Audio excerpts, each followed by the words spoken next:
இப்படியே இந்த வீடியோவை பார்த்துக்கிட்டே இருந்தீங்கன்னு வைங்களேன், இந்த பொங்கல் தான் வேஸ்ட் ஆகும். நம்ம மெரினா நாகராஜ் குல்பி கேக்கனர் பிரான்ச்சில் ஓப்பன் ஆகிருக்கு.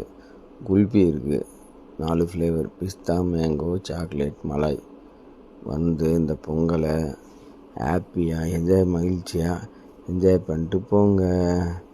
Happy Pongal. Welcome to all. Bye. வண்டி எடுக்கடா.